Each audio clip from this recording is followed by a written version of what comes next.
Hello and welcome back to Cloveriness. My name is Michelle and today I wanted to share with you my February wrap-up video. In February I read 15 books and 2 novellas, and here's what they are. The first book that I read in February was The Darkest Minds by Alexandra Bracken. I'd heard really great things about it. I was given this for Christmas and wow, I really loved it. I don't think that I loved it as much as other people in the booktube community who rave about it, but I was really pleasantly surprised with this dystopian world, with the characters and definitely their relationships to each other. Next up, I picked up Darkest Fear by Kate Tiernan, which is a book that the lovely Maya from the Book Nook sent to me recently. Thank you, Maya! Kate Tiernan is an author I really love. I really enjoyed her Immortal Beloved series, and I was really interested in this book about shapeshifters. The thing with this book is that I can see that the series is going to be really interesting. I really like the idea behind it, but a lot of this book felt like it was paving the way for a new series, whereas I wanted it to be a little bit more faster paced and a little bit more interesting, but still I'm pretty sure that I'd pick up the next book in this series. I also read Between the Devil and the Deep Blue Sea by April Genevieve Tucholk. I don't know how to say that name.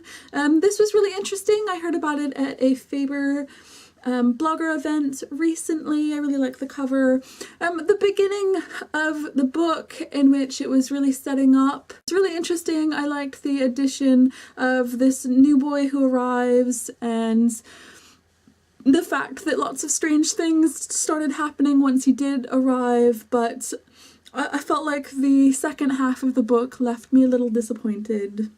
This month I also read Deeper by Robin York, which is a new adult title. This was an interesting story about a girl who's dealing with the fact that her ex-boyfriend has posted some naked sexual pictures of her on a website, and she's getting really harassed about it. Is that, well, this cover looks very much like a new adult romance. A lot of the book is about them becoming friends, and through that friendship,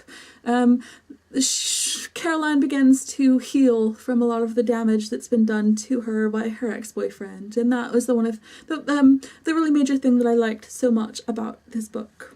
Now the next book that I read is called Flirty Dancing by Jenny McLaughlin. This book is not published until July by Bloomsbury, and it is such a very, very cute, fun book. Next up I read The Year of the Rat by Claire Furness, this really beautiful debut book about a teenage girl who is dealing with the loss of her mother, and the rat of the title refers to her baby sister. It was sad and angry and beautiful, and I really loved the way the story went. Now the second pile of books that I wanted to run through with you are all books in a series.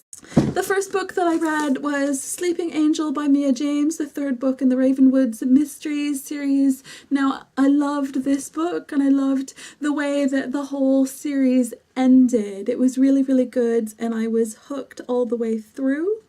I also read Shadowlark by Megan Spooner. I haven't really been hearing a lot about this series lately, and I'm really surprised because I thought it was absolutely wonderful. I also read The Academy Love Match by Monica Seles. This is about this really elite sports academy. In particular, Maya, this rising tennis star who's trying to juggle her feelings for 2 different boys. Next I read Dead Jealous by Sharon Jones, which is the second Poppy Sinclair book, and oh my god, it was so good. I actually loved it more than I loved Dead Jealous, which I didn't think was possible.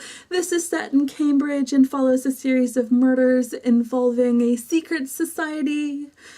Next up, I read Butterfly Grave and Dead and Buried, the third and fourth book in the Murder Notebook series by Anne Cassidy. I really love this series.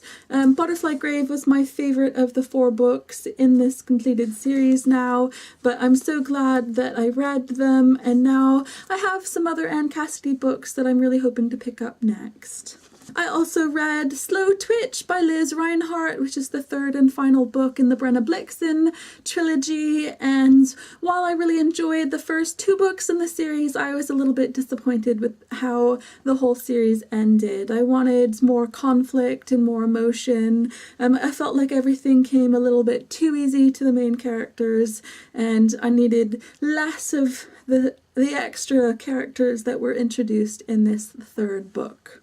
Now on my Kindle, I also read Shadowplay by Laura Lamb, which is the sequel to Pantomime, and it was really, really good. I will be doing a series review of Pantomime and Shadowplay either on this channel or on Bookish Brits coming up soon. I also read Poppy by Mary Hooper, which is an historical YA book set during World War I, and it was really, really amazing. I loved. I'm not always a huge fan of historical fiction, but I love the way that Mary Hooper integrates so much historical detail into a really interesting story filled with great characters. And look out for that one coming at you in May. And I also read 2 novellas. Baby One More Time by Esme Taylor and In Too Deep by B. Longworth. Both of those are Valentine's e-novellas from Oct Books. While they were published around Valentine's Day, I think that any fans of contemporary romance would enjoy reading them at any time of the year. So those are the 17 books that I read this month. In March, I hope to continue reading books in series, but instead of focusing on mainly contemporary books in series, I wanted to focus on some fantasy, some dystopian, and some science fiction. I'd love to hear how many books you read this month, what your favorite is, and what you'll be reading in March. Let me know, and don't forget to subscribe, like, or comment on this video. That's always appreciated. Thank you, and goodbye.